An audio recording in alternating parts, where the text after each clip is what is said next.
Good morning, everyone. It is my pleasure to welcome you on behalf of the Center for Creative Land Recycling and the Department of Toxic Substances Control to the second part of a two-part series for the opening of the full application of the Equitable Communities Revitalization Grant. My name is Natalie Nava, and I am the new program manager with the Center on Creative Land Recycling. Next slide, please. For those of you who are not familiar with the Center for Creative Land Recycling, we are the only national nonprofit solely dedicated to land reuse, and ECRG, as we are also known, was started in California and has been around for almost 23 years. Our mission is to promote the sustainable, equitable, and responsible reuse of underutilized and environmentally impacted properties. Next slide.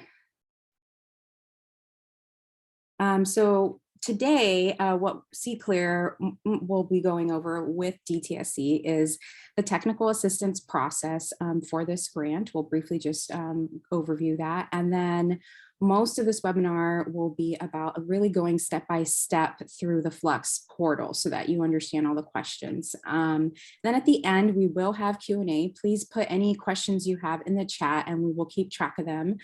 And then if you miss this recording, we will be sure to send it out. So be sure to add the ECRG email, join that so that you get all the updates for future webinars as well as the recordings. Next slide. So the Center for Creative Land Recycling was really going to be offering a number of webinars, not just this two-part series, but we'll also have other webinars that are more specific on issues like how to work with your regulatory agency or getting your cost estimates ready. And so we also will have one-on-one technical support, which you can sign up at the calendly.com/ECRG/TA link. Of course, you can always email us or call us with any questions, and we're really just here to support you in your successful application. Next slide. So I want to just take a moment to introduce you to our team.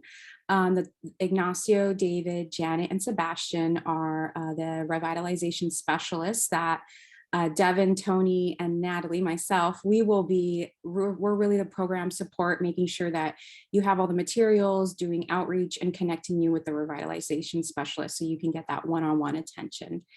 And then lastly, now I'm going to pass it on to the Department of Toxic Substances Control staff. And it's my pleasure to introduce Miriam Tasnif-Abbasi. She is the Brownfield Development Manager with the Office of Brownfields. And so she and her team have really demonstrated a lot of dedication to this process. So I'll let Miriam take it away. Thank you so much, Natalie. Thank you for all the work that you and the ECRG team are doing to get this ECRG grant into the hands of the people in the communities who need it the most. I want to thank everyone for joining us today. It's really wonderful to have you on board. This is part 2 of a 2-part webinar series that we started yesterday. Yesterday, we focused a lot on the scoring and the kinds of responses that would contribute to, hopefully a good score for all of you guys who are anticipating developing these applications. Today, we're going to focus on actually the Fluxx system itself, which is our online portal. We're going to be walking you through question by question and focusing on some areas where we think that we may be able to provide some additional guidance and support. With that, I am going to introduce you to Natasha DiPietro, who is a professional geologist with her team, and she's also the architect for Fluxx. Natasha? Good morning, everyone. Thank you for joining us today. I'm going to walk you guys through the Fluxx portal and show you the new application.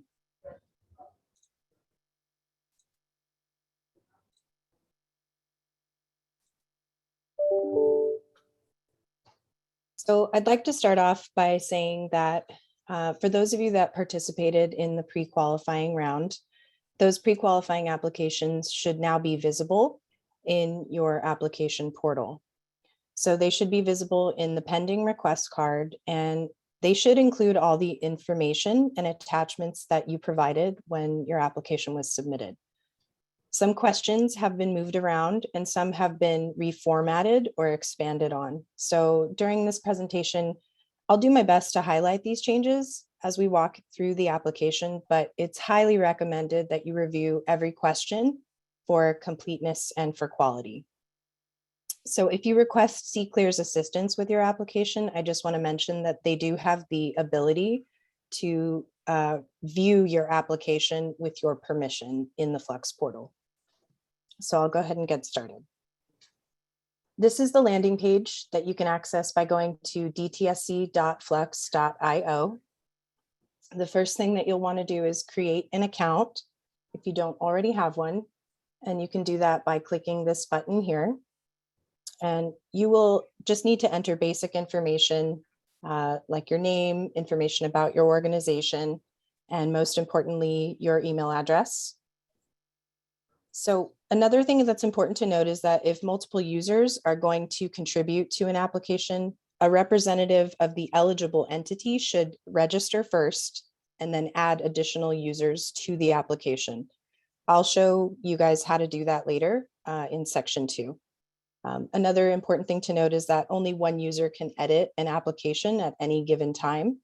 Multiple people can view it, but only one person can be in edit mode. So once you register for the account, you should receive an email, and be sure to check your spam account because sometimes it will go there and it will provide a link to set up your account and create a password.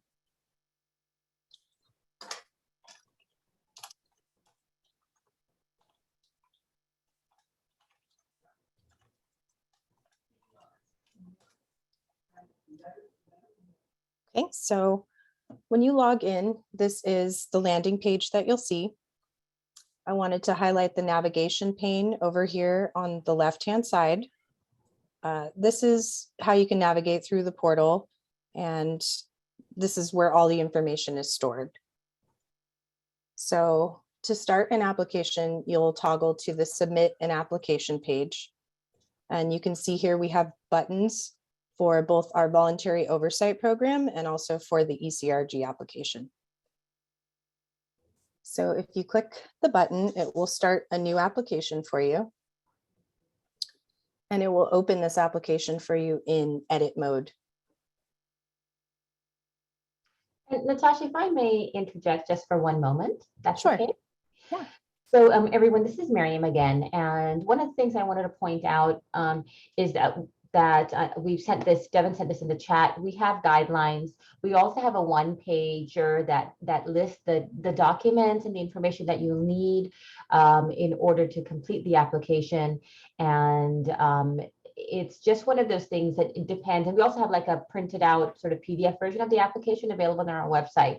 So depending on how you receive information and how you digest it for information, if you want to do some upfront work prior to getting into Fluxx or before you start your application, it actually may help you when you're sitting down to go through the application to have that knowledge and those documents available. So I just wanted to point that out and let you know that those resources are available for those of you who want to gather the documents before jumping into Fluxx and starting to complete it. Thanks, Natasha. Back to you. Yeah, great. Thanks, Miriam.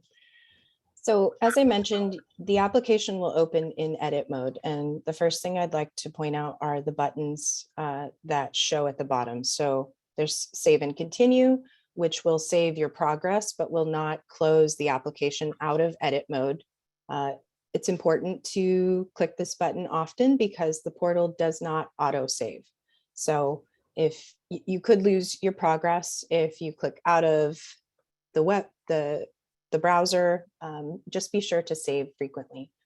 Save and close will save your application and it will take you out of edit mode just into a detailed view mode. So you can see all the progress that you've completed so far, and cancel will take you back to the main page. So when you first open, you'll see the overview and some application portal tips. It's a good idea to go ahead and read these. And you're first going to be asked 2 questions. The first one is the application type. So for this one, I'm going to choose cleanup because it's the longest application that we have. And I also would like to note that for cleanup applications, a regulatory approved cleanup plan is required to submit this type of application, or you have to at least be close to having an approved cleanup plan. Otherwise, you should submit an investigation plan.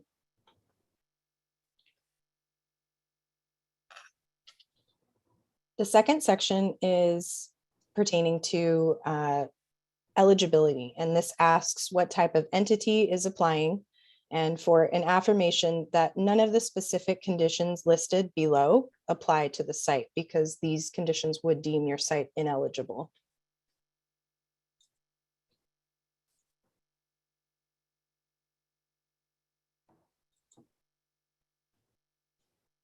And these are important things to note, because I think sometimes, depending on how long you've been in an agreement or an order with a regulatory agency, you may not have focused on what that actual document is.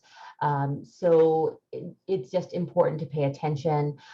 Given the way this is written, unfortunately, for example, water board cleanup and abatement orders, we won't be able to entertain those applications at this time because they are considered to be orders. And if a site is on the Superfund list or being considered for Superfund, those are some other projects that we can't bring in. If there are any questions about whether or not any of these categories apply to your sites, please definitely reach out to either us or CClear, and we can help you figure those things out. Great. So as the application prompts you to, you'll have to click Save and Continue in order to be able to access the rest of the application. This is just a checkpoint to make sure that the applicant is an eligible entity and that you affirm none of these apply. So moving on to section 3, this section asks for application contacts, and this is where a grantee organization may permit access to the application to additional users. So one thing that's important to note is the eligible entity organization or the grantee organization that will receive funding, if selected, should be displayed here in this grantee organization field. So to add an additional contact to the application, and for those of you that completed a pre-qualifying application, these fields should still be completed. You should also be able to see any contacts that you've linked to your organization in the dropdown. So be sure to check that first before you try and add users that may have already been added. So what you'll do is you'll click Natasha, Add New. Yes. can you quickly clarify that people that participate in the pre-qualification round, they won't need to start a new application, right? Can they load their old application and work from that? That's correct, Sebastian. So when they log into their DTSC application portal, they should see their pre-qualifying application in the pending requests card.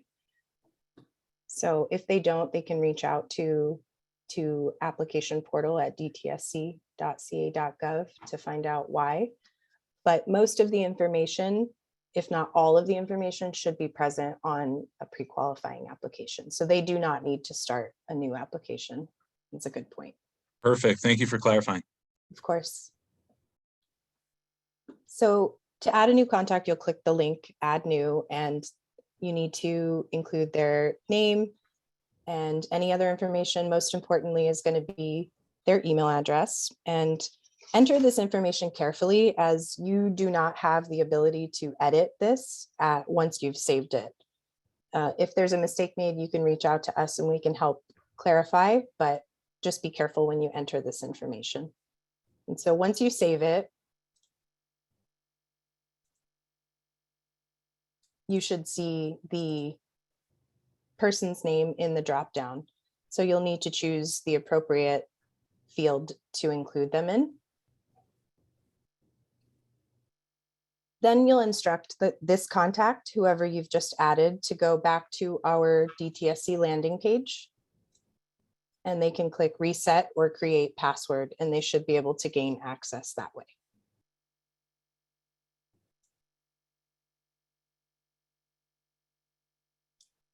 So a new field that we've added to this is pertaining to reuse partners. And if it's applicable, you can add their contact information, the organization that they're associated with. Reuse partners or collaborators are those with an ownership stake or a role in the execution of the reuse plan. Next, you'll indicate who will serve as the grant project manager.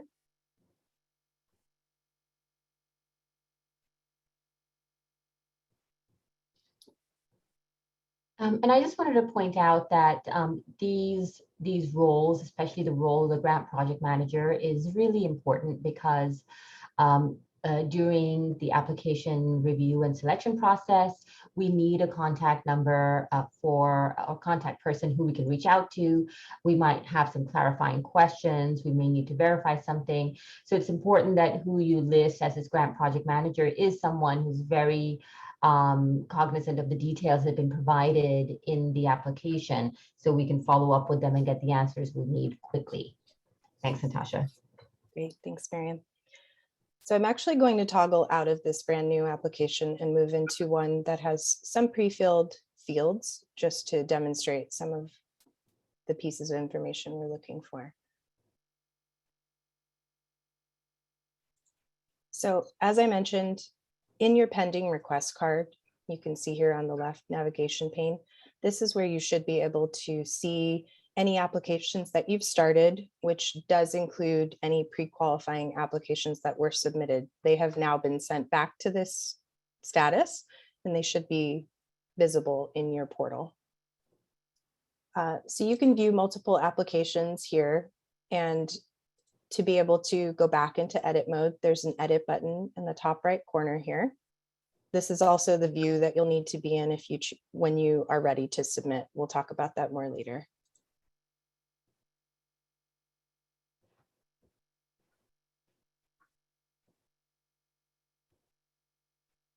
Okay, great. So I'm going to jump down to section 4 because that's where we left off. So section 4 of the application asks for site information, and we'll create a site record for each site that you enter. I want to clarify that environmental investigation and cleanup applications are limited to one site per application. This can include multiple APNs, but it's for one site. Also, I should note that eligible entities can submit more than one application as well. Community-wide assessment applications require at least 4 individual sites, and each site will need to be entered as its own record here in section 4. So I'm going to showcase how to enter a new site record and click the plus sign over here.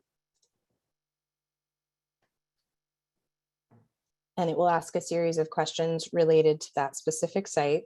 This is the site name that we will refer to the site as. Address, county, latitude, longitude.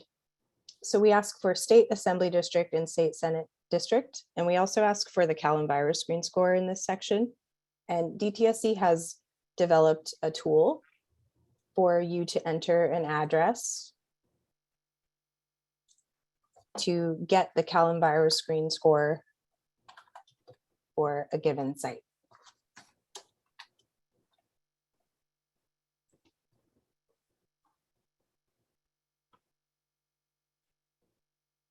So as you can see, I entered the address and it's showing the assembly district, the senate district, and also the Cal Virus screen percentile, which is the score that you'll enter onto the application. I did want to jump in and say that we tried to find ways where we could self-populate that just based on the address, but with the resources and the capabilities and the way our portal is built, unfortunately, we weren't able to do that for this round. Hopefully by the next time, we will create a situation where we can automate this in the system based on the address that you put down. That's a great point, Marian. So as you go through, you can save your progress. Let's put a test name in here. And then you can see that because this application already had a record in it, there's now two site records in here for it.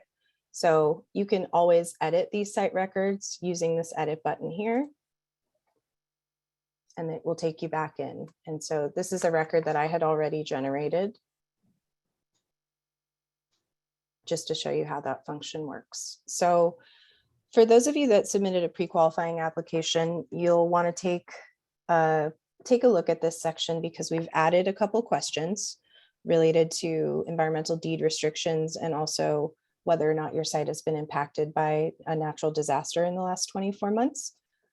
But additionally, you should take a second to double check your CalEnviro screen score using the tool that I just showcased, because previously our web app was down during the pre-qualifying round for a short period of time, and that resulted in some incorrect scores being shown. So please double check this score and reach out if you have any questions for us. So as you go through this section, you'll see that we ask questions and we also ask you to upload a site map. And anytime you see this green shading and a plus sign, it's asking you to create a record or to upload a document. So in this case, you would click on the plus sign, you would add files. You could also drop them and drag them here. Once you upload the files, you can click X to back out, and it should be saved. Once you upload a document to a section like this shading and this will disappear, and the documents will be housed at a section at the end of the application. That's also where you can add any additional documents you might need to, and I'll show you that later. And Natasha, this has to be done, I'm thinking in specific for the community-wide assessment applications where there needs to be a minimum of 4 sites. So we do have to have the applicant complete one of these boxes for each one of the sites that they're proposing to be part of the community-wide assessment. That's correct. Okay, thank you for clarifying that. And I think another thing that I wanted to point out is that, as you know, CalEnviro screen is a big component in the way we are defining underserved communities and what our focus area is for this grant. So for CalEnviro screen scores, the way we deal with it on community-wide assessment applications is that for the purposes of evaluating your application, we will pick the site that has the highest CalEnviro screen score, because we recognize that even within a city, there could be variations in the scores, even sometimes for contiguous properties. So I just did want to point that out to all of our applicants who are interested in the community-wide assessment. Thanks, Marian. So lastly, in this section, we ask for previous site use, also current site use, and for site photos.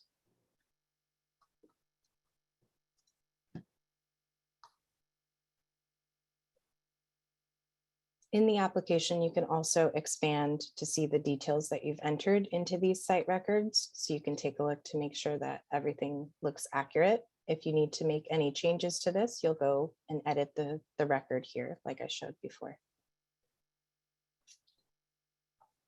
Moving on to section 5. Section 5 and 6 are related to site ownership and CERCLA liability.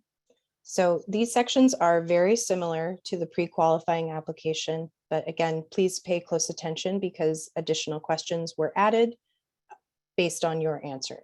So for section 5, we ask if the applicant is the owner of the site, and if they say yes, they'll need to upload proof of site ownership. But if they say no, then we'll ask a series of questions about their relationship to the site owner. And we'll also ask whether or not they have written access to the site. So this is something that is a requirement. Like I said, the eligible entity does not necessarily need to own the site, but access must be negotiated prior to the submittal of your application. So in this case, we would ask you to upload some form of proof of this access.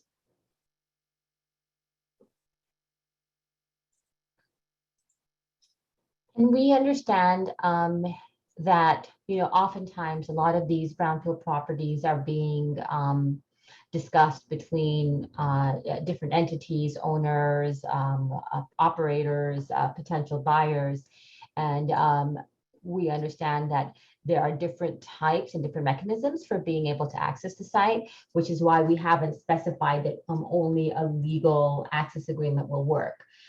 We want to be open to the realities of the market and the applicant community. And so that's why we've kept that open. But the documentation is required simply because we don't want to be in a situation where we encumber money for an application and give them a grant because they presented a really good really good narrative one that we think supports the ethos of the ECRG. But then the spend is basically placed on hold because that access is not being provided. So that's the reason why this is really important and why it is a very important requirement to move forward with funding. Thanks, Miriam. So as I mentioned, section 6 is related to responsibility and circular liability. And for this example, I'm going to assume that the applicant is the site owner. So we'll ask a series of questions that have to do with that are affirmations that the applicant owned the site before the contamination occurred, that they did not cause or contribute to or arrange for any contamination at the site. And we'll also ask details related to due diligence. And circular liability defense, I mean, it's a very, it is very complicated. I understand that. What we've tried to do in our application with, support of our legal department was come up with a series of questions and a series of affirmations that allow the applicant to get to that point of outlining a circular defense for us. And what we focused on are the defenses that are available for bona fide purchasers, whether they're nonprofits or whether they're public entity, which is sort of the most common type of defense that we see in the work that we do within DTSC. We do recognize that there are some additional alternate defenses. And so when going through these questions, nothing quite fit because you have a different type of circular liability defense. There is an option to provide that in the free response box that we have towards the end of the application. But I definitely would encourage you to set up a meeting either with CClear or with us so we can discuss that and vet it out a little bit more before you submit the application. I think anytime questions like that come up, I think it's best to keep us engaged and keep us involved. One of the things that I haven't mentioned is that because this is a new grant and it's a new endeavor, we really do need everyone's patience and all the phone calls and the meetings that we have where these important questions are asked. That really is a running list that we keep that we are going to use to enhance our program. And we're already looking at our next round of protocols and changes that we're going to make from this round to the next, just because we get so much information from having these conversations. So I just wanted to take a moment to remind everybody of that in addition to this question, there are a lot of other questions that are out there. And we want to really be part of that discussion because it informs us. And what we hope it does is help us build a better product that can be used by the communities that we'd like to target and help. Great. Thank you, Miriam. Moving on to section 7. Section 7 has been reformatted compared to the pre-qualifying application, but is related to previous environmental activities at the site. So we would like for you to summarize the current status of environmental activities. And for community-wide assessments, we would like for you to describe the environmental concerns that are associated with each of the sites. Additionally, we'd like you to list the most relevant documents and either upload copies of them or provide a link to EnviroStore or GeoTracker where those documents might be housed. So we've included this table where you can type in the document title, the author, the date, and you can add rows as necessary. Again, this is a button for you to upload documents if necessary. Okay, moving on to section 8. Section 8 is asking about existing regulatory oversight, which is not required to be executed when you submit the application. However, you must have at least applied for oversight and should provide either the completed application or other supporting documentation that oversight is being negotiated. And this is applicable to investigation and cleanup applications only. So the way the application is built, if you are completing a community-wide assessment application, this section will not populate the same way. Another thing to note for those of you that completed a pre-qualifying application, we've changed some of the questions a bit. So you will probably need to go back and answer this differently. So please pay close attention to that. And this is, I think, just relatively simple. It's just us making sure that a regulatory oversight agreement is either in place or will be, or needs to be in place, obviously, before the application is submitted. And we just want to know who you're working with. So even though the wording has changed from the pre-qual to now, the intent is still the same. Exactly. Okay, great. Moving on to section 9. This section is related to the proposed ECRG activities and the budget associated with it. So here we would like to know about the scope of activities that will be completed in a 2-year time frame. And one thing I want to highlight is that in yesterday's webinar, Miriam and Sebastian talked about the scoring and the scoring rubric that we'll be using. And so throughout the application, you'll be able to see any points that are associated with specific questions in green. These are the maximum points that you can get for the question. And if anyone wants to understand more about our scoring system, they should refer to yesterday's presentation and slides. That will be available soon. So this first question is asking the capacity of the team to deliver the proposed activities. And this next component is a new component, which is the ECRG schedule. So this is an attachment that is required for all application types. And I'm actually going to ask Sebastian to talk a little bit about this attachment. Yeah, thank you, Natasha. So you're going to open it now for us, but we wanted to be able to view the schedules in the consistent format to make it easier on the reviewers to just understand the significant milestones. So when you see the schedule here, specific to the type of application that you're submitting, you'll see these large line items, which are the significant schedule tasks. So it should be fairly self-explanatory to fill out this information, but please reach out if you have any questions. For all of these major milestones, you're going to be completing the start date, the completion date, as well as any other descriptions and comments. And so this is the base schedule that is mandatory for the application. If you have prepared any other schedules as part of the project that you think would be helpful in reviewing or understanding your overall ECRG project, please upload those and additional information. But at a minimum, we need to see this schedule. Thanks, Sebastian. No problem. So once you've completed that attachment, you'll be able to use this button to upload that. And like I mentioned before, when you upload a document to a certain area, it will disappear. Let me demonstrate this.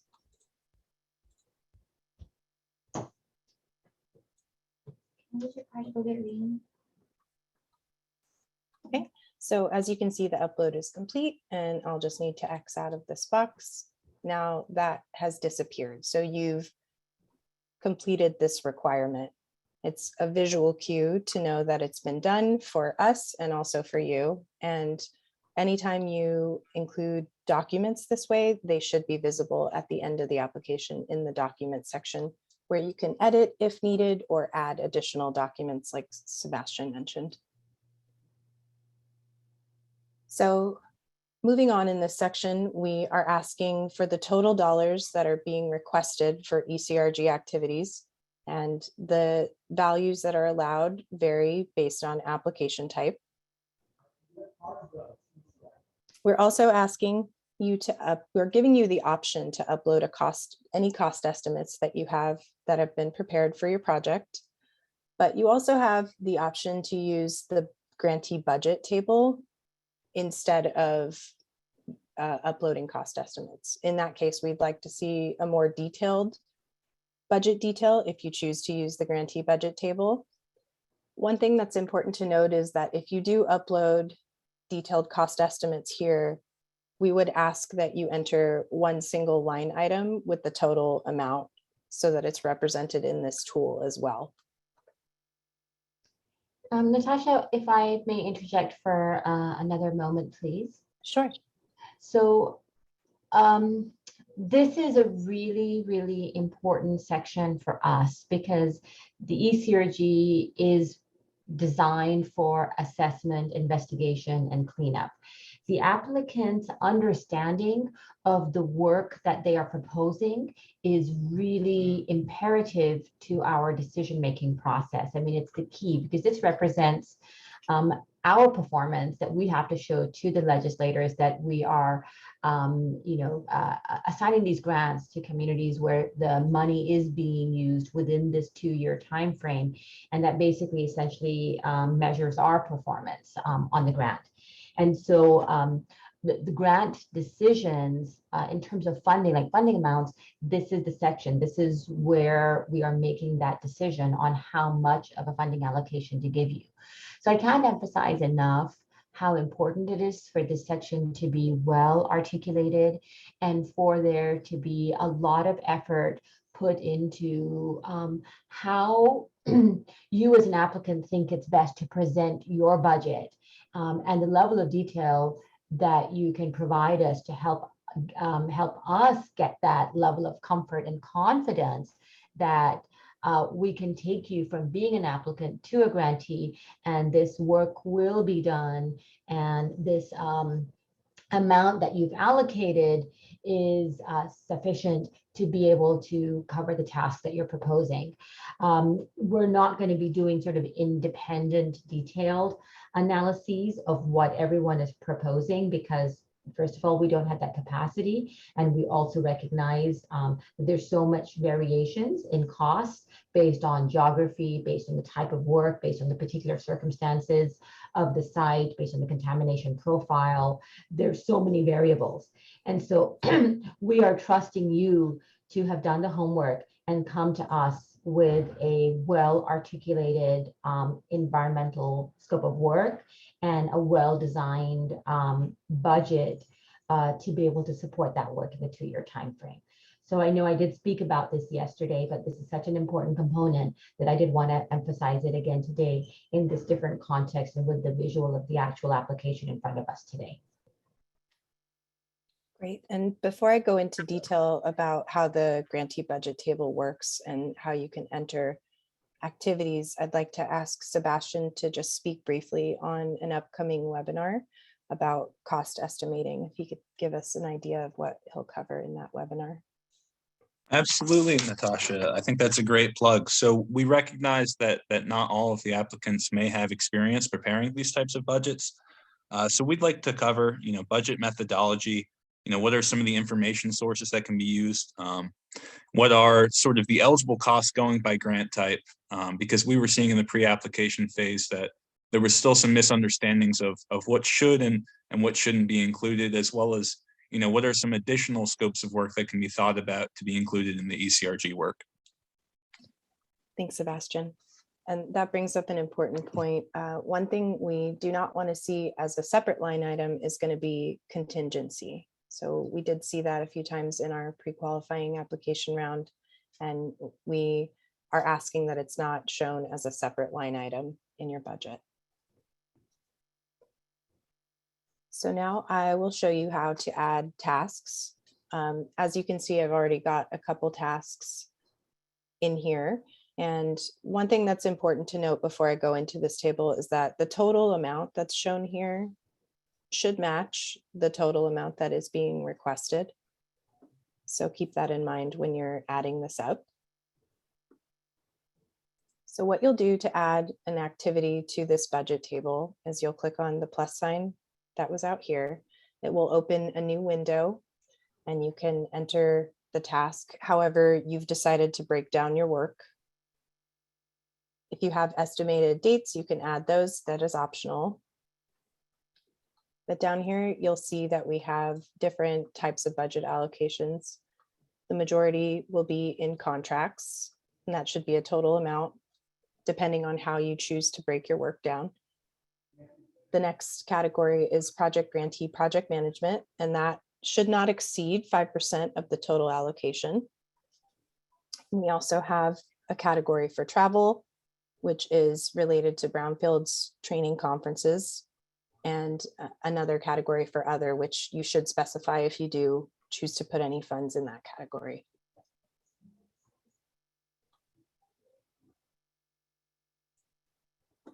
So again, when you enter these records, they create each their own record. And then if you need to edit it, you can choose this button here. If you'd like to delete the task, you can choose this button here.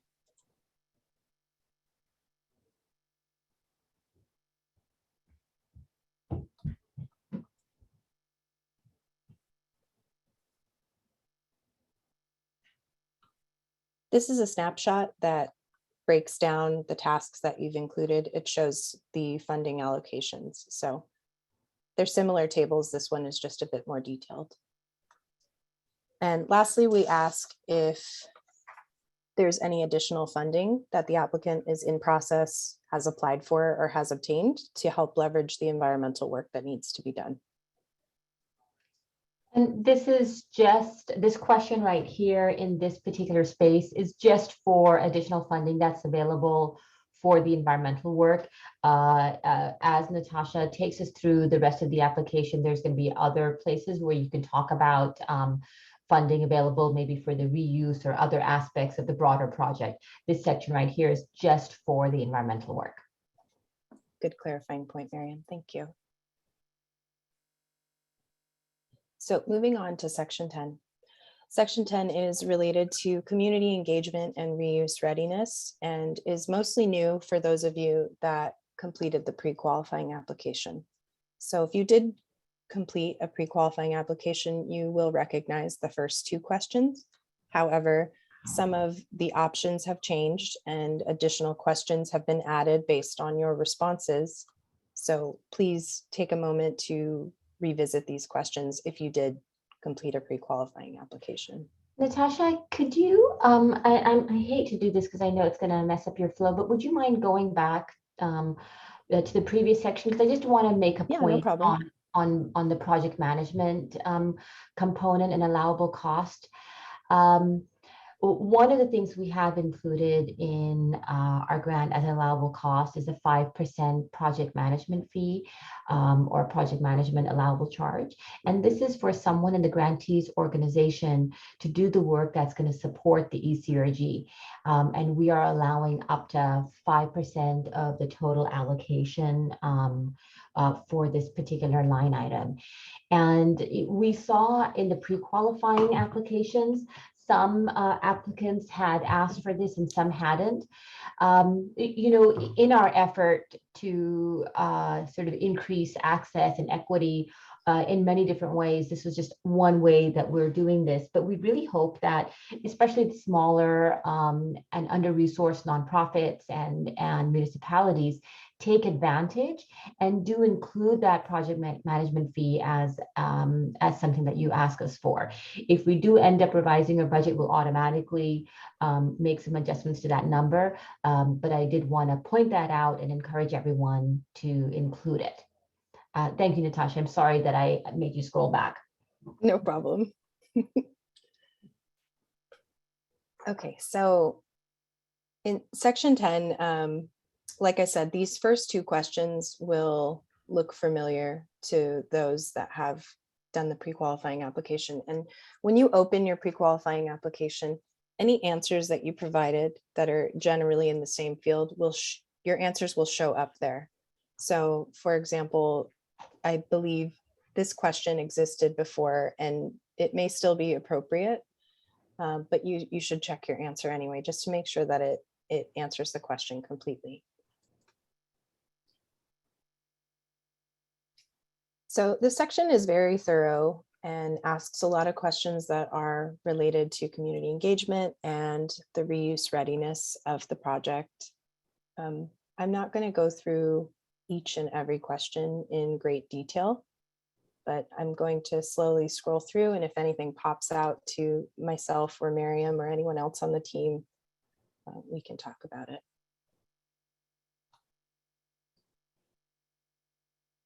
I mean, this whole section is for us to understand the reuse and how ready the project is to get into that space. We also recognize that cleanups are going to have more of this information and a greater understanding of where those projects are in terms of their reuse than assessments or investigations. And that's something that we've kept in mind. We talked about that yesterday. There's different score balancing for this section for the different types of applications as well, because we're keeping that in mind. And so this section kind of speaks to that. We ask all applicants to attempt to answer this to the best, best way possible. But I wanted to point out that we do recognize that some projects will have more of this information depending on where they are with their environmental work. Thanks, Miriam. One item I do want to highlight, and I'll ask Sebastian to speak briefly about this. It was covered briefly in yesterday's webinar as well, but we'll revisit it now, is the redevelopment milestones attachment table. This is only required for investigation and cleanup applications, and the point value for those varies as well. So I'll go ahead and pull that up. Thank you, Natasha. So to better understand the significant project milestones and to understand how many years it will take the project to truly enter reuse, again, we looked about simplifying this information and making it consistent for all the applicants. So we've aimed to make this fairly self-explanatory, but if you see the milestones to the left, we've asked the applicants to clarify the current status. Natasha, maybe you can show them the drop-down list of the ownership or control. Sure. Excellent. And you can see all these options here that the applicant would select, as well as the anticipated start date, if it hasn't been completed, date when they expect it to end. And just to reiterate Miriam's earlier point, for cleanup projects, we're expecting this information to be fairly thought through and to have some grounds and basis for all of these to, again, really understand what is the timeline to ultimate reuse. For investigation projects, we'd still like you to complete this with your best interest, but we understand that some of these milestones may be, a little bit too far in the future to really, grasp your hands around a firm date. Thank you, Sebastian. No problem.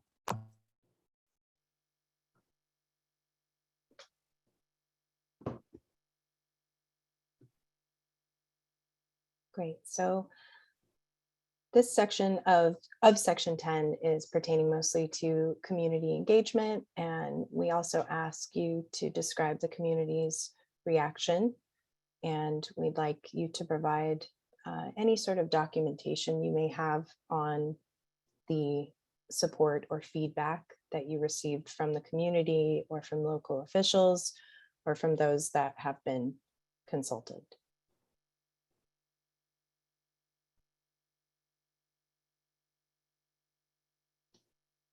And Natasha, if I remember correctly, some of these are new questions that we added after the pre-qualifying round? That's correct. Section 10 is mostly new compared to the pre-qualifying round. Okay.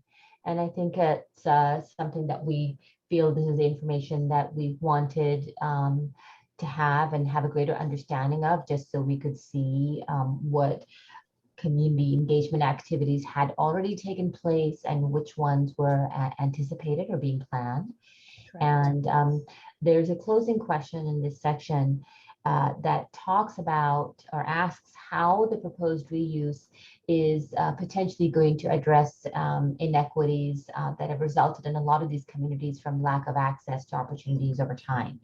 And we want to know how equitable outcomes what kind of equitable outcomes are expected. And, you know, we've asked this question, I think, in different ways, because I think we start off asking about community need, for example, which is another perspective on the same general thought. And later on in the application, we're going to ask more about equitable development commitments. So this is sort of like a precursor to start the idea of you know, developing equitable commitments. It's just a short narrative question, but this is just very important to us because we really want to support equity in these communities and make sure that the reuse that comes in these spaces after we funded cleanups are still available to the communities that live there already. So I just wanted to point that out, that these are some of the new concepts that are allowing us to tie in a greater level of equity. That we're looking at equity and incorporating equity from many different aspects. And this is just another way for us to at least work with the applicants and grantees to facilitate that. Thanks, Natasha. Great, thanks, Miriam.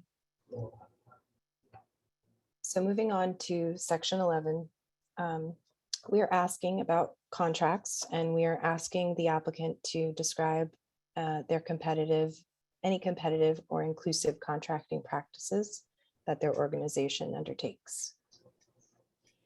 It was just fairly simple and straightforward in terms of the kinds of questions were asked, but that's, you know, basically what we're getting at. We want to make sure that the contracts that are used for the ECRG, the contracts that we pay for, have gone through some kind of competitive bidding process, just to make sure that it's you know, it's fair, it's a fairly awarded contract. We're very respectful with the number of processes and methods that are out there and available to different organizations to be able to implement such programs. So we haven't dictated one methodology over another. We just ask that you describe it to us. And we also recognize sort of like a dollar figure that sometimes for smaller dollar figures, it may not be necessary. And so we put like that $10,000 kind of limited, and anything over $10,000, we'd strongly prefer to see that competitive pricing process was somehow incorporated. And the second part of this is we really are trying to strongly encourage the use of diverse suppliers. And we want to know if you intend to particularly include some of these local businesses or small businesses in the work that's going to be funded by the ECRG. And so there's a list here that you can drag over and let us know who you're working with or who you're planning to work with. And we want to have like a short narrative that also supports your response. We have a lot of information that we shared yesterday. Raina, who is our small business advocate and coordinator, has a one-page guide on how to get certified as a small business. That's something that you can share with you know, community members, because we definitely would love to see local communities be incorporated in the ECRG work as well. So I know this is something that I spoke about yesterday, and it is as well, but I wanted to share it again now that we were on that question. Thanks, Natasha. Great.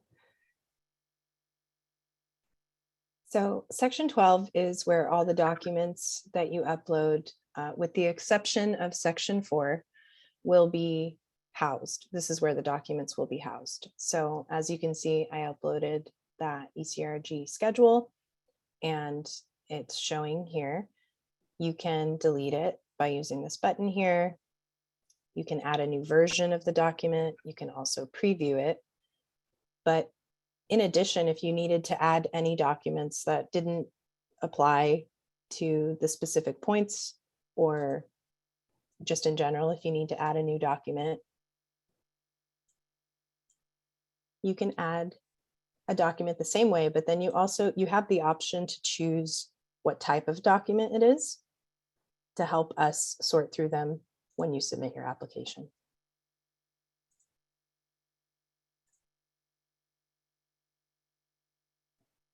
Okay, moving along, section 13 is a space for you to provide any additional information that wasn't captured in any of the previous questions. And we also just would like to know how you heard about the program as well. Thanks, Natasha. And I encourage you, if all the applicants, particularly if there's something that you think is important for us to know, maybe there's some information about your community or community needs that didn't quite get fleshed out in the series of the questions that you responded to as part of the application. We recognize that our questions and way we designed this application doesn't necessarily capture the entire universe of the needs of the communities that we're targeting, but we are open to understanding more if there's something that hasn't come out. And so definitely, if there's a component that you want to share with us, please go ahead and include that in this particular section. I think it'll be helpful for us to have a greater level of understanding of what your specific needs and circumstances are. Perfect. So second to last is the Equitable Development Grant Commitment section. So this is an entirely new section for those of you that submitted a pre-qualifying application. And I'll let Miriam describe this, what we're looking for here a little bit more, but I'll go ahead and pull up the attachment. And I would just like to note that in order to receive any points for this section, the attachment does have to be uploaded and provided when the application is submitted. So thanks, Natasha. As you're pulling that up, this is something that I did bring up yesterday as well. Equitable development is very important to us. And we understand that we are not land users or decision-making not in the decision-making position when it comes to land use. But we feel that with this funding, we can facilitate and foster the applicant's pathway to achieving equitable development. We wanted to have the applicants sort of self-declare metrics that they'd like to see as part of their commitments. We felt that this was something that is important to us, but we also didn't want to put any boundaries on it because we think that there are many different ways of doing this. And so we're asking basically for this self-selection in these various categories of job creation, preventing displacement, expanding mobility, creating healthier and safer spaces, and generally promoting environmental justice. What metric would you like to include? How will this metric be measured? How would you like to report this information to DTSC? And do you have a target date for this commitment? And these target dates don't have to be within the 2-year time frame. We recognize that since these commitments are associated with development, they are going to happen in many circumstances beyond the close of the 2-year ECRG timeframe. And so keeping that in mind, we wanted to just sort of remind you of that. We understand that the development commitment step can come after. So it's important that this be filled out, and this will be incorporated in the grant agreement itself. Thanks, Marion. Okay, so we have reached the signature section. You'll need to attest that you've read and accept all of these conditions that are listed here. And then when you submit your application, we will initiate a signature from you through DocuSign within 2 business days of completing and submitting your application. So next I will save and close this application to exit out of edit mode. And I'll just highlight where the submit button is again. Before you submit, make sure that you check over your application. All applicable questions need to be answered, tables completed, and requested documents provided in order for your application to be scored. But you can see the details of the application in this detail view here. And this is the submit button once you're ready to submit. So if you have any questions that are related to the Fluxx portal specifically, you can email applicationportal@dtsc.ca.gov. But for any general questions related to the content of the program, you can email CClear or DTSC, and those email addresses will be provided in the chat.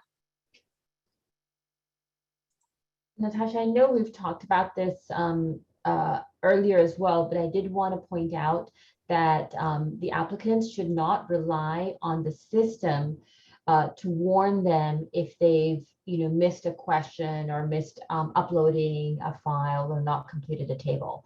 We're still kind of working on this system. It's been built as you go, sort of, from our perspective. And so I wouldn't rely on that. We are working on a checklist that can be used to help kind of navigate the applicants through the process. But it really is up to each individual applicant to make sure that they've answered all the questions and completed all the tables and submitted all of the required documents, because there isn't a fail-proof system check available right now that automates that process and gives warnings saying, you haven't completed XYZ question, for example. So I wanted to just re-emphasize that before we close today. Yeah, that's a great point, Miriam. And there are some fail-safes, but it may not cover the entirety of what's required for this application. So there may be some fields where the application will warn you that you have not entered an answer, but in general, you should not rely on the system to make sure your application is complete. So that's a great point. Thanks, Natasha, for walking us through the application. And if I remember correctly, we're going to be sharing a little graphic on what our timelines are.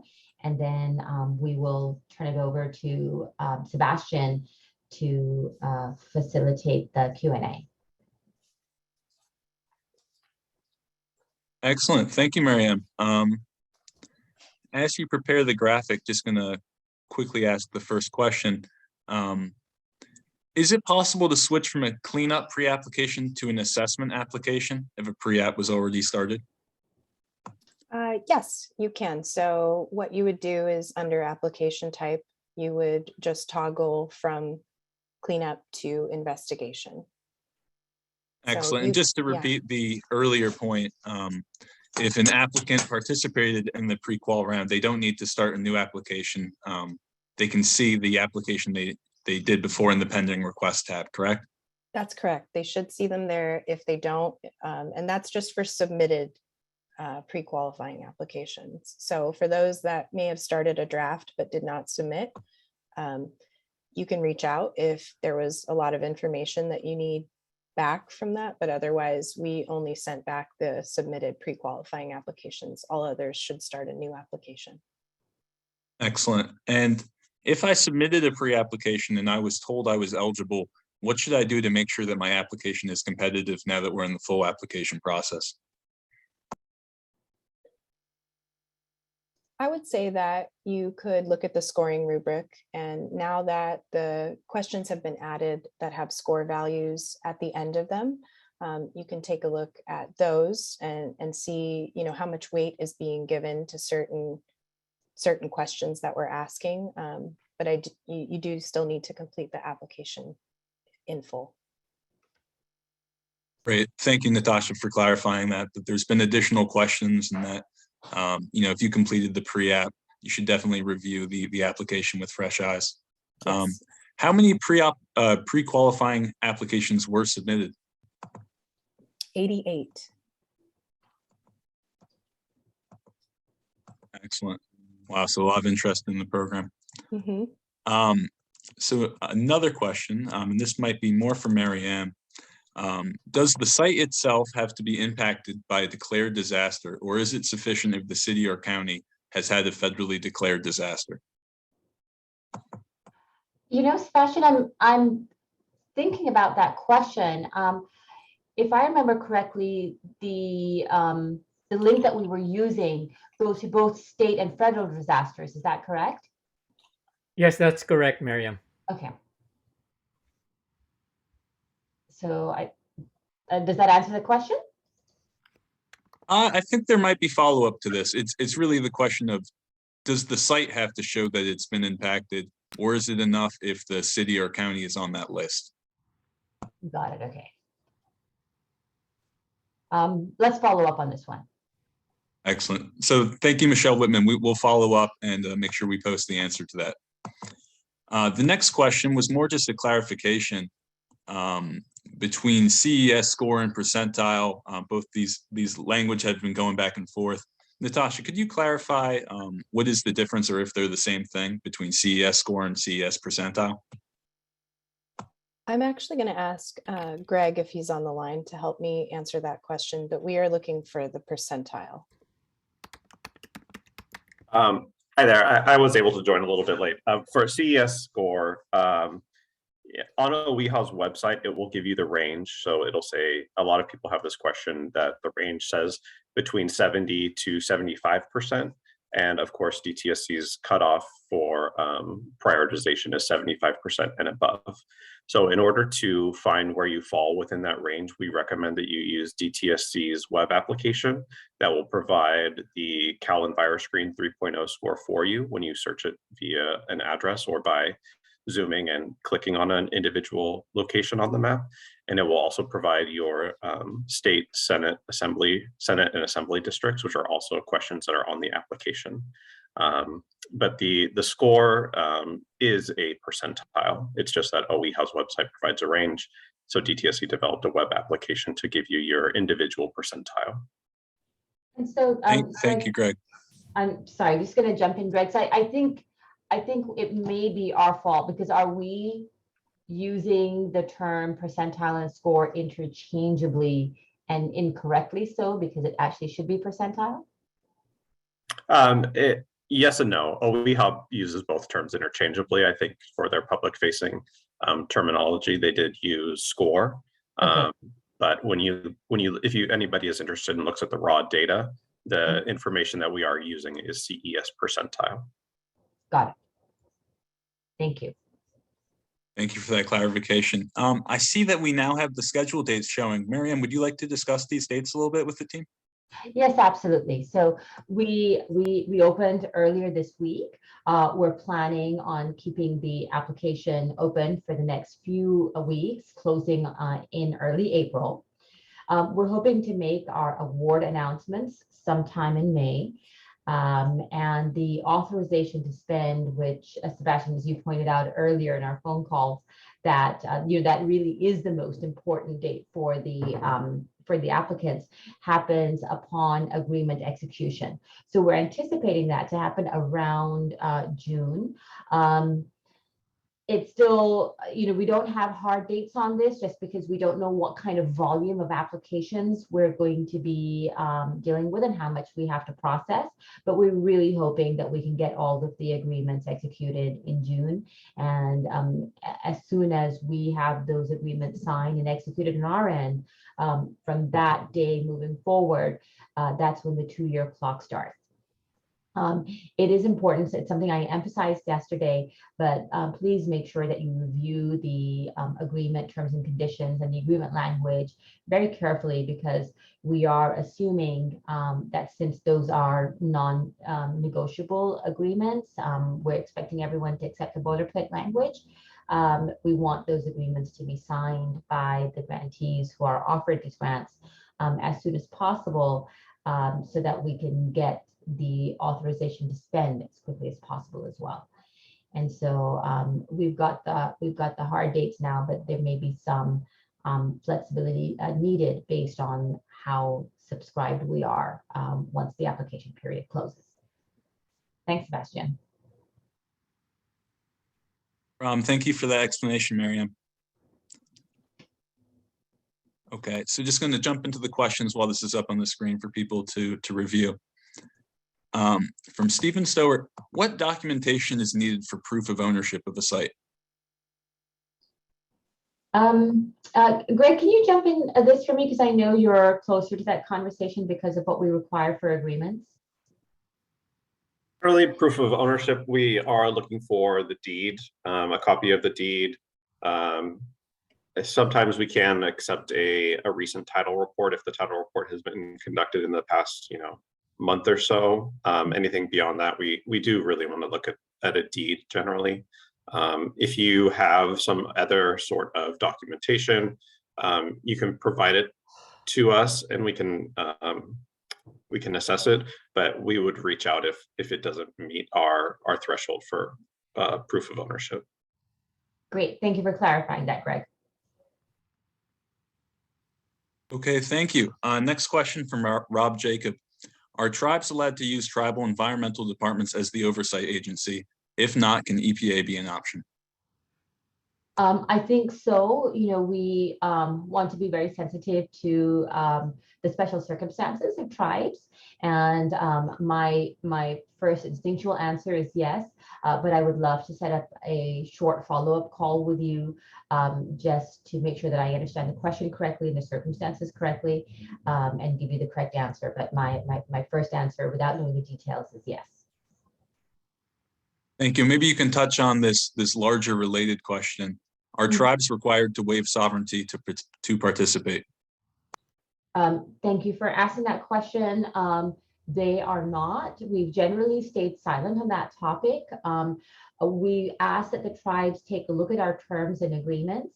And if there's anything in the terms and agreements that sort of inadvertently implies that waiver is something we're asking for, then we want to have a conversation with the tribe and see if we can work everything out, because we don't want to be in that situation. We want to be very respectful of tribal sovereignty and of the special circumstances of tribes. So it would be great if we could have a more detailed conversation so that we can hopefully get you as a tribe to move forward with your application. Great, thank you, Marianne. Next question.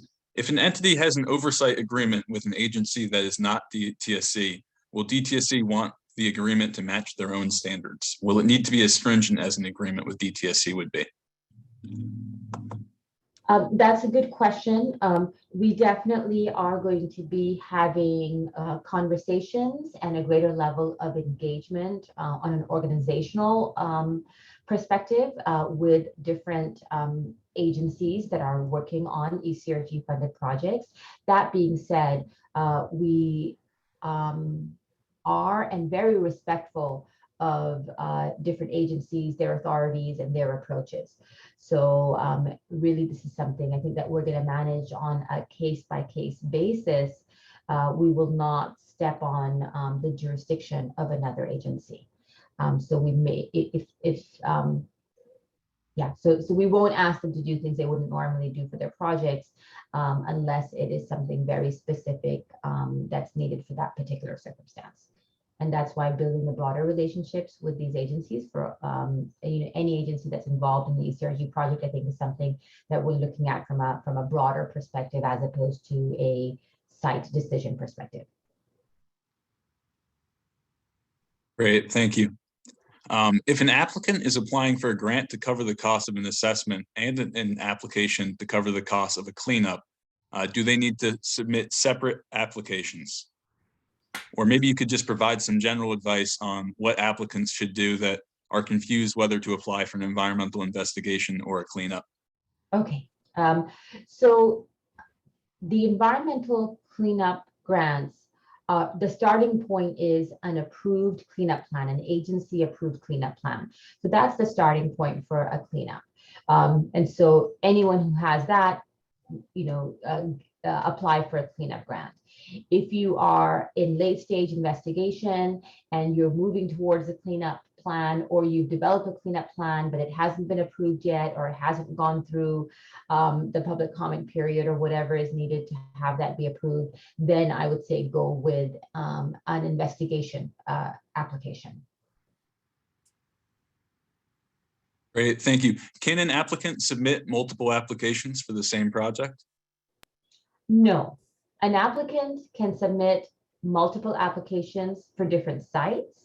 I at this point don't see how two different applications are going to be needed for a single site for work that's going to be completed in 2 years. I think it's clear if there is an approved if there's an approved cleanup, then the cleanup component should take care of everything. If not, then investigation application should cover everything. But it sounds like this might be like a very specific circumstance, maybe that the potential applicant is struggling with. So we definitely be open to having a conversation about this to give you more specific direction. Excellent. I think that's a good point at the end, because there could be some, case by case, specifics here, especially regarding, what parts of the investigation, could really be considered part of the cleanup or done during the mobilization. Exactly, Sebastian. I think we've all seen situations where a cleanup plan has been approved, but maybe there's new information that's going to require some additional investigation. Maybe this is one of those sites, which is why 2 applications are being considered. But I think it definitely warrants a conversation so we can understand the circumstances better and provide the correct guidance. Excellent, thank you. And the next question might be best for Natalie, but someone is wondering, when are the future webinars, such as the webinar on cost estimating? Do we have dates that we can provide for those? Hi, everyone. We are finalizing our dates this week. And so if you sign up for our ECRG email, we'll be able to provide those. Sebastian, I believe you said February 14th was going to be yours on cost estimating. And then we have 2 other ones that we'll be announcing really soon. Excellent. Thank you, Natalie. So stay tuned. Yeah, they'll be in the first month of this application process, but we'll let you know soon. Great, thank you. Okay, another question. Someone noticed when we were doing the walkthrough that there's a function in the application to add comment notes in the margins. Natasha, could you describe that function? Is this something that the applicants should be doing? So that function, I'm actually not sure if that's available to external folks, but it's a way to communicate with anyone that can see the application. So that may have been showing because I have admin capabilities. So I'm not sure, but if it is available to you, that's something that anyone on your application would be able to see. And so it's an internal way to communicate specifically on the application. Great, thank you. And we have a question here, just wondering, when will this webinar recording be available, and will it be automatically sent to the participants, or who else will it be sent to? Yeah, we're hoping to get everything wrapped up by the end of this week, early next week at the latest. And we usually just post it on our website. And I think that Devin from CClear will probably notify all of the participants as to where that information can be available. I don't think we're going to attach it to anything, but I think we'll just make it available and send a link out. Great, thank you. Next question from LaDonna Williams. This program, the Equitable Community Revitalization, okay, how can you call this the ECRG grant if no reimbursement is given for work performed prior to the application, and only 5% of the grant can be allotted to project management costs? Thank you, LaDonna. Thank you for asking that question. We had to make some decisions on the structure of this particular grant type, and we followed the lead of some of the other grant programs, federal grant programs and state grant programs, and this is a general ethos that a lot of the grant programs follow. It's very difficult for us to provide reimbursement for work that's happened without us authorizing the scope of work. So I think those are just very common practices with grants, and we just follow that same ethos. Equity is a very, very broad concept, and we recognize that this grant can't address all of the inequities that have historically been experienced by these target areas, but the ECRG has a narrow focus And it is sort of one very specific tool that we've designed to address one very specific circumstance, which is money for cleanup and investigation and assessments of sites that are slated for higher and better use. And so I think from our perspective, equity it's a very big thing. One agency, one program alone is not going to be able to resolve it. And I think that what we're doing is just focusing in on one area where we have the resources and we have the expertise to be able to address, one specific component. So, we're definitely happy to have more conversations with you on this regard. And as we're developing the other components of our larger Cleanup and Vulnerable Communities initiative, there are going to be other programs that are community focused that we would love to engage with you on. But yeah, I am, also I wish that we could do more. It's just that we had to create a certain focus in order to stay in the space that we have expertise in. And this is where we landed. Okay, thank you, Miriam. And I just want to note the second part of the question out of respect to LaDonna Williams. She just stresses, are these not further economic and environmental burdens, especially on historically disadvantaged, long-term, highest risk exposed African-American communities and neighborhoods? Yes. I mean, those are very, very important considerations, and we're hoping to really make a difference in those communities and in other communities that are similarly disadvantaged. But like I mentioned, that we have a narrow focus. We hope that by emphasizing things like equitable development, those are some of the places where we're sort of broadening ourselves into areas that are not part of our jurisdictional reach. But we facilitate and coordinate and collaborate with the agencies, nonprofits, and tribes who do have control in that space, just to kind of contribute from that perspective. Great, thank you, Miriam. So the next question here from Cliff Wiggum. When the proposed site is comprised of multiple APNs and only some of the APNs need cleanup work to be performed on them, do we need access agreements for the unaffected APNs to be included even though no work will be performed on them? That's a good question. I'm going to have Greg and Natasha correct me if I'm wrong, but I would say that the application should be only for the APN where the work is needed, and as such, access for only that APN will be required for the application. Okay, excellent. I believe that is the end of questions that we have received. Do the participants have any more questions? While we're waiting for people to come up with their last minute questions, I did want to bring up something that came up yesterday in yesterday's webinar. I wanted to sort of revisit the fact that this is a reimbursable grant where we ask that you provide, the grantees provide us with invoices, and then we will go through our system and provide the grantee with a check to cover the cost of those invoices. I wanted to point out, because I don't think, unfortunately, we've made this clear in our guidelines in our previous interaction with our applicant community. We don't require that the invoices presented to us be paid. So as you receive invoices, send them to us in these batches, because in order to carry our sort of processing costs, we have to ask for batches of 15,000.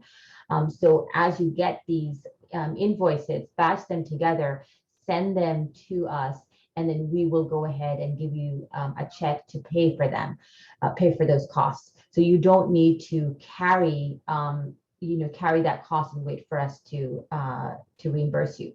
We do recognize that a lot of your vendors and other agencies and other businesses that you're working with may have shorter terms of payment, like the turnaround time or the required payment terms, maybe 2 weeks or 3 weeks or something shorter. We, unfortunately, because of the way our setup is, we have to go through the state clearinghouse to be able to get checks, which means we need 60 to 75 days from the time we receive that batch of invoices, the time that we can expect a check. So we understand that this can be difficult, especially for those grantees who aren't going to be paying their invoices until you get the check from us. So these are conversations that we may need to have. We may need to have information shared with your vendors and with your suppliers, explaining to them what our payment terms are and what the grant is. And we're happy to have those conversations. So we are going to update the guidelines to clarify this so that everybody understands what that reimbursable grant means. But I did want to take a moment to share that information with you because of the questions that we were asked in yesterday's webinar.